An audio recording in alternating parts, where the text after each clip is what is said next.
हिंदी भाषा का सामान्य परिचय जो है, हिंदी भाषा का सामान्य परिचय देखते हैं। तो प्रत्येक भाषा का अध्ययन 4 आधारों पर किया जाएगा। प्रत्येक भाषा का अध्ययन का 4 आधार होता है। पहला आधार, भाषा के 4 आधार, भाषा के अध्ययन के आधार तो 4 हैं। पहला ध्वनि, दूसरा शब्द, तीसरा व्याकरण और चौथा लिपि या वर्तनी। तो भाषा का अगर पढ़ाई करना हो, भाषा के अध्ययन के बारे में, तो ध्वनि, शब्द, व्याकरणिक संरचना और लिपि या जिसे वर्तनी कहते हैं के बारे में जानकारी होनी चाहिए। तो फिर आगे बढ़ते हैं। तो लिपि, पहला चीज मिलेगा यहाँ हमें ध्वनि व्यवस्था। तो भाषा के अध्ययन का 4 स्तंभ, ध्वनि जिसमें पहला है, पहला ध्वनि व्यवस्था है। तो इस ध्वनियाँ 59 है पर हिंदी के, इस आधार पर हिंदी के ध्वनियों की संख्या, जिसमें जिसमें देखा जाता है दुनिया की समृद्धतम भाषाओं में से एक है। दुनिया की भाषाओं के प्रायः सभी ध्वनियाँ शामिल है। स्वीकार्य भाषाओं, ध्वनि, और इस आधार पर हिंदी को दुनिया का समृद्धतम भाषाओं में गिना जाए कि भाषाओं की प्रायः सभी ध्वनियाँ शामिल है। का वर्गीकरण जो है 3 भाग में किया गया है। स्वर ध्वनि, दूसरा व्यंजन ध्वनि, आयोगवाह ध्वनियाँ, आयोगवाह ध्वनियाँ, आयोगवाह ध्वनियाँ। अब अगला देखते हैं आगे। तो आगे क्या है, तो इसमें आगे हम लोग देखेंगे। तो सबसे पहला ध्वनि जो है मिलेगा वो स्वर ध्वनि। तो स्वर ध्वनि वह ध्वनि जिसका उच्चारण बिना किसी अन्य ध्वनि की सहायता से हो, जिसका उच्चारण करने के लिए हमें कोई अन्य ध्वनि की सहायता ना लेना पड़े, उसे स्वर ध्वनि कहते हैं। जैसे स्वर ध्वनि कुल 12, स्वर ध्वनियों की संख्या कुल 12। स्वर ध्वनि कितना, 12 संख्याएं हैं, जिसमें स्वर का विभाजन किया गया है 12 भागों में। अब उसमें 12 संख्याओं में देखते हैं मूल स्वर कितने हैं, दीर्घ स्वर कितने हैं, संयुक्त स्वर। स्वर का विभाजन जो है, स्वर ध्वनियों का विभाजन 3 भागों में किया गया। पहला मूल स्वर, दूसरा दीर्घ स्वर, तीसरा संयुक्त स्वर। तो मूल स्वर की संख्या 4 है। आ, ई, हर्षई, दीर्घई, री, सॉरी, आ, हर्षई, हर्षऊ, त्रि, ये मूल स्वर है। मूल स्वरों की संख्या 4 हो गए। उसके बाद दीर्घ स्वर, दीर्घ स्वर की भी संख्या 4 है। जो कि दीर्घ कहने का मतलब है ये एक मूल स्वर का संयोग से बना होता है। दीर्घ स्वर जो है एक मूल स्वर का संयोग से बना होता है। मूल स्वर किसको कहेंगे, तो मूल स्वर इनका विभाजन नहीं हो सकता है, मूल स्वर का विभाजन नहीं हो सकता है, लेकिन दीर्घ स्वर और संयुक्त स्वर दोनों का विभाजन किया जाएगा। दीर्घ स्वर और संयुक्त स्वर का विभाजन होगा। दीर्घ स्वर और संयुक्त स्वर दो मूल स्वरों के, या दीर्घ दीर्घ स्वर जो है एक मूल स्वर का 2 बार जुड़ाव से बनता है। एक मूल स्वर का 2 बार जुड़ाव करेंगे तो दीर्घ स्वर का निर्माण होगा। एक मूल स्वर 2 बार जुड़ता है, जैसे आ जोड़ आ, आ जोड़ आ को आ कहते हैं, हर्षई जोड़ हर्षई बराबर दीर्घई। तो यहाँ 2 मूल स्वर जुड़ रहे हैं। हर्षऊ जोड़ हर्षऊ इक्वल टू दीर्घऊ, त्रि जोड़ त्रि इक्वल टू री का निर्माण होता है। फिर आगे देखते हैं संयुक्त स्वर। तो आ जोड़ ई बराबर ए, आ जोड़ ए आ जोड़ उ ओ, आ जोड़ ओ औ। यहाँ प्रश्न कैसे पूछा जाएगा वो देखें। तो पहला प्रश्न इसमें बनता है मूल स्वरों की संख्याएं कितनी है? तो 4। तो स्वरों की संख्या है टोटल कितना? 12, जिसमें स्वर को बांटा गया 3 भाग में, मूल स्वर, दीर्घ स्वर और संयुक्त स्वर। तो 3 भाग में बांटा गया 12 संख्याओं को, तो 4 4 सभी में हो गए। मूल स्वरों की संख्या 4, मूल स्वरों की संख्या 4 हो गई, दीर्घ स्वर 4 और संयुक्त स्वर 4। अब पूछा जाएगा मूल स्वर किसे कहेंगे? तो मूल स्वर किसे कहेंगे? तो जिसका विभाजन नहीं हो सकता। दीर्घ स्वर किसे कहेंगे? तो एक मूल स्वर का 2 बार जुड़ाव होगा, एक मूल स्वर 2 बार जुड़ेगा, तो उससे क्या बनेगा? दीर्घ स्वर। मूल स्वर में जब भी जुड़ेगा तो एक चीज ध्यान देना है, आ के साथ आ ही जुड़ेगा, आ के साथ आ ही जुड़ेगा, तब वो दीर्घ बनेगा। हर्षई के साथ हर्षई जुटेगी, तब वो दीर्घई बनेगा। उसके बाद ऊ के साथ हर्षऊ के साथ हर्षऊ जुटेगा, जैसे यहाँ हर्षऊ, तो हर्षऊ जोड़ हर्षऊ, ये देख रहे हैं, ये दीर्घऊ, इसे कहेंगे मूल स्वर, सॉरी दीर्घ स्वर। दीर्घ स्वर जो है वो 2 मूल स्वर को मिलने से बनता है और सो समान मूल स्वरों को मिलने से बनता है। और संयुक्त स्वर जो है एक मूल स्वर हो सकता है या एक दीर्घ स्वर हो सकता है, दोनों के मिलने से, एक मूल स्वर और एक दीर्घ स्वर के मिलने से आपका निर्माण हो सकता है। किसका? तो एक स्वर का। ठीक है। अब पूछ देगा प्रश्न की इनमें से कौन एक मूल स्वर है? बताइए। आ पहला ऑप्शन है, दूसरा आ, तीसरा ए और चौथा त्रि। तो कौन है मूल स्वर? तो मूल स्वर आपका ऑप्शन ए सही होगा, आ। इसी प्रकार से इनमें से कौन सा एक दीर्घ स्वर है? ऑप्शन दिया हुआ हो, आ, अ, ए, ओ, कौन सा होगा? ओ, सॉरी आ दीर्घ स्वर, इस प्रकार जाता है। फिर आगे हम लोग देखते हैं व्यंजन। तो कुल व्यंजनों की संख्या कितनी है? तो कुल व्यंजनों की संख्या 45 है। कुल व्यंजनों की संख्या 45। वह ध्वनि जिसके उच्चारण के लिए एक अन्य ध्वनि या स्वर की सहायता लेनी पड़े व्यंजन है। उच्चारण के लिए अन्य ध्वनि या स्वर की सहायता लेना पड़े, स्वर की सहायता ले या कोई दूसरी ध्वनि, मतलब सहायता से ही, किसी के सहायता लेकर के ही जो चलता है वो व्यंजन होता है, स्वर। इसलिए व्यंजन जो है लंगड़ा होता है, अपाहिज है, अकेले नहीं चलता है। व्यंजन अपाहिज है क्योंकि ये अकेले। अब व्यंजन को कितने भागों में बांटा गया? व्यंजन के भेद जो है 3 है। पहला, अवरोध के आधार पर व्यंजन को बांटा गया, उच्चारण के आधार पर, और तीसरा अन्य, अवरोध के आधार पर, उच्चारण के आधार पर और अन्य आधार पर। तो हम लोग आगे उच्चारण के आधार पर पहले देखेंगे, सॉरी अवरोध के आधार पर देखते हैं। अवरोध के आधार पर व्यंजन, तो अवरोध के आधार पर व्यंजन जो है कितने भागों में बटा? अंतस्थ व्यंजन, उष्म व्यंजन या संघर्षी व्यंजन कहते हैं, स्पर्श व्यंजन। अंतस्थ, उष्म व्यंजन, स्पर्श व्यंजन। तो अंतस्थ व्यंजन उच्चारण स्वर एवं व्यंजन का मध्यवर्ती हो। अंतस्थ व्यंजन का उच्चारण जो होगा स्वर और व्यंजन का मध्यवर्ती हो। श्वास अवरोध बहुत कम होता है।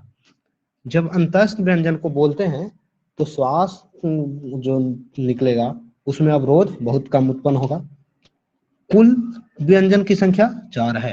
अंतस्थ व्यंजन जो है कितने हैं? 4।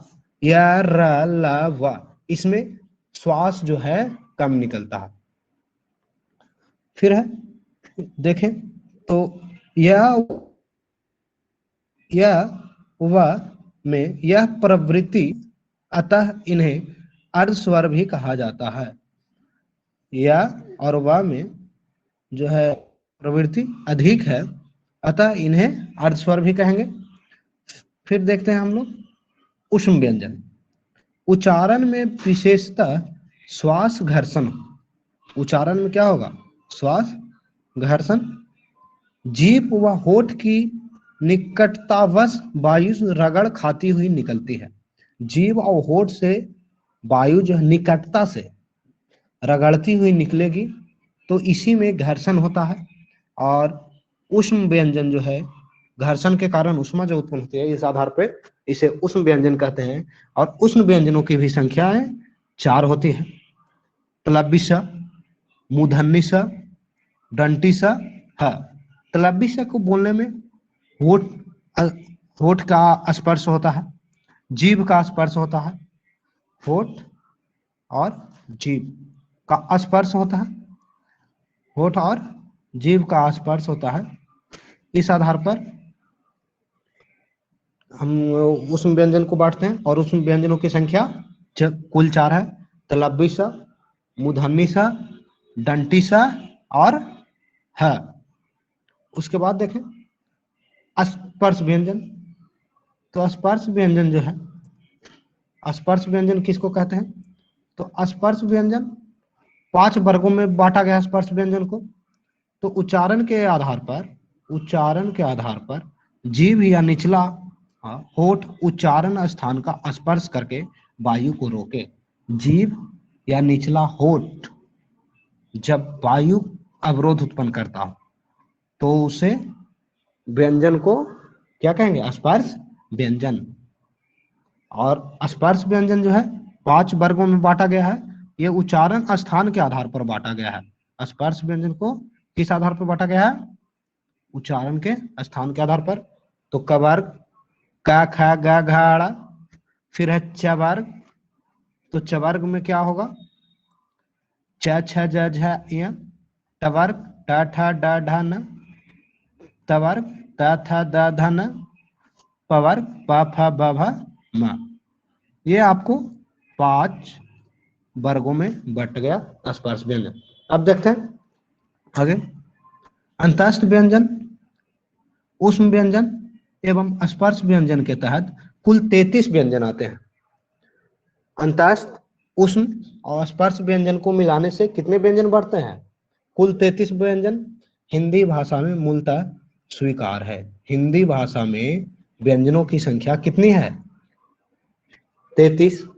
यहाँ पे देखिए, पहले हम व्यंजनों की संख्या 59 बताए थे। व्यंजनों की संख्या 59 बताए थे पहला पेज में। देखें तो व्यंजनों की संख्या जो है 45।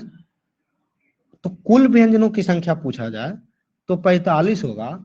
और अगर पूछ दिया जाए हिंदी भाषा में या फिर व्यंजनों की संख्या सिर्फ रहे क्या? व्यंजन की संख्या, व्यंजन की संख्या कितनी है? तो व्यंजन की संख्या जो होगा आपका, वो होगा व्यंजन की संख्या 33। लेकिन कुल व्यंजन यही रहेगा। कुल व्यंजन की संख्या, कुल व्यंजन, तो कुल व्यंजन की संख्या 45। कुल व्यंजनों की संख्या कितना? 45। और व्यंजनों की सिर्फ संख्या अगर पूछा जाए तो सिर्फ व्यंजन की संख्या जो है वो 33 है। ठीक है। अब कहता है विकास क्रम में 8 और व्यंजन स्वीकृत हैं। अगर विकास की दृष्टि से देखा जाए तो व्यंजनों की संख्या में 8 की और वृद्धि हो जाती है। और 8 की वृद्धि हो जाएगी, वो कौन से व्यंजन होंगे? तो वो व्यंजन है आपका, देखते हैं, फारसी से नुक्ते के साथ क ख ग ज फ। तो फारसी से नुक्ते के साथ जब व्यंजन का उपयोग होता है तो यहाँ पे चेंज हो जाता है। जैसे ज में नुक्ता अगर लगता है तो ये स बन जाता है। ज में नुक्ता लग जाता है तो इसका उच्चारण जो है स हो जाता है। इसी प्रकार से सभी का उच्चारण चेंज हो जाएगा। फिर है अपभ्रंश से उत्पन्न होता है। तो अपभ्रंश अड़ा और ढ में नुक्ता लगता है। फिर है मराठी में, तो मराठी में थ, मराठी में थ। तो विकास के प्रक्रिया के आधार पर देखा जाए तो व्यंजन कितने हैं?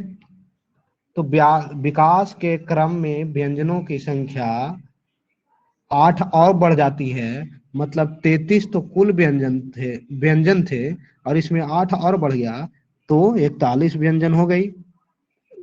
तो विकास क्रम में व्यंजनों की संख्या 41। अगर व्यंजन की संख्या अगर पूछा जाए तो 33। कुल व्यंजन की संख्या 45। अब आते हैं आगे, देखते हैं हम लोग हिंदी भाषा अपभ्रंश। हिंदी, फारसी अपभ्रंश एवं मराठी से शामिल कुल 41 व्यंजनों के अलावा 4 संयुक्त व्यंजन स्वीकृत हैं। हिंदी भाषा, फारसी अपभ्रंश और मराठी से शामिल कुल 41 व्यंजन हैं। तो विकास के क्रम में व्यंजनों की संख्या 41, और विकास क्रम में कौन कौन सी शामिल हुआ? तो हिंदी, फारसी अपभ्रंश और मराठी। अब मराठी में कौन सा व्यंजन आया? मराठी के विकास हुआ तो कौन सा व्यंजन? तो ठ बना, जो कि हम लोग यहाँ देखे थे। मराठी में ठ, अपभ्रंश से अड़ा और ढ, और फारसी में नुक्ता के साथ क, ख, ग, ज और फ बना। ठीक है, अब आ जाते हैं 4 व्यंजन। तो 4 और संयुक्त व्यंजन हैं, जो कि संयोगी च, त्र, ज्ञ और स्र है। ये 4 संयुक्त व्यंजन है। ज्यादातर प्रत्येक परीक्षाओं में ये प्रश्न पूछा जाता है। प्रश्न पूछने का क्या तरीका होगा? तो संयुक्त छ जो है कैसे बनता है? संयुक्त छ कैसे बना है? ये संयुक्त व्यंजन है, इसलिए इसको संयुक्त छ कहते हैं।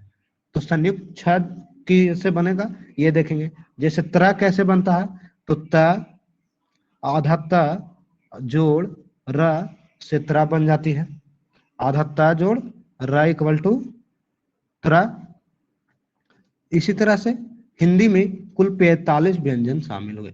हिंदी में कुल व्यंजनों की संख्या 45, विकास क्रम में व्यंजनों की संख्या 41, व्यंजन की संख्या 33। ठीक है, अब देखते हैं उच्चारण के आधार पर व्यंजन में भेद। तो उच्चारण आधार पर व्यंजन भेद देखते हैं। तो व्यंजन उच्चारण के आधार पे 5 पढ़े थे हम लोग, कवर्ग, चवर्ग, तवर्ग, तवर्ग और पवर्ग। उच्चारण के आधार पे व्यंजन को कितने भाग में? 5 भाग में। कवर्ग, चवर्ग, टवर्ग, तवर्ग, पवर्ग। तो क, ख, ग, अड़ और ह। क, ख, ग, घ, अड़ और ह जो है आपका, इसका उच्चारण कहाँ से होगा?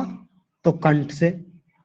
च, छ, झ, झ, इय और यह तलव्य स का उच्चारण स्थान कौन सा होगा? तालव्य। मूर्धन्य का उच्चारण स्थान क्या होगा? मूर्धन्य जो है किसका होगा उच्चारण स्थान? ट, ठ, ड, ढ, न, अड़, ढ और र और मूर्धन्य स। तो ये मूर्धन्य हो गया। अब आ जाइए दंत। मूर्धन्य का टवर्ग का उच्चारण स्थान क्या है? तो टवर्ग का उच्चारण स्थान मूर्धन्य है। ठीक है, दंत। तो दंत का जो है टवर्ग का उच्चारण स्थान है त, थ, द, ध, न और उसके अलावा ल और डंटी सा का उच्चारण स्थान है। इसमें देखिए सबसे ज्यादा ध्यान देने वाली चीज हो जाती है आपको यहाँ, ये ध्यान देने वाली चीज हो गई आपका ह, यह तलव्य स, र मूर्धन्य स, ल डंटी स, व। ठीक है, ये व। अब इसमें परीक्षाओं में पूछा जाता है ज्यादातर यही, जो अलग से। और कवर्ग, चवर्ग, टवर्ग, कवर्ग, चवर्ग, टवर्ग तवर्ग पवर्ग को याद करने का एक तरीका भी है, जैसे कक चत तम तद पौ, कक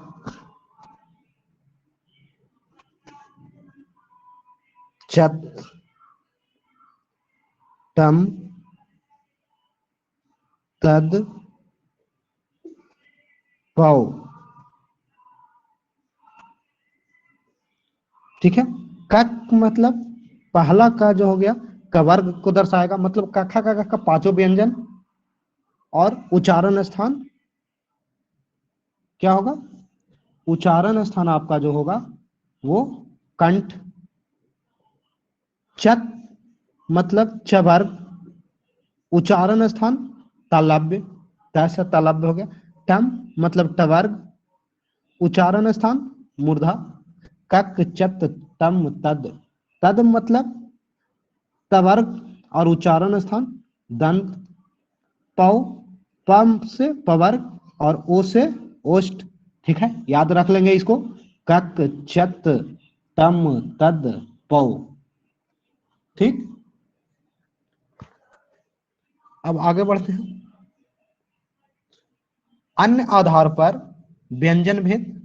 तो व्यंजन भेद तीन आधारों पर, पहला अल्प प्राण व महाप्राण, अल्प प्राण व महाप्राण व्यंजन, अघोष सघोष व्यंजन, संयुक्त व्यंजन।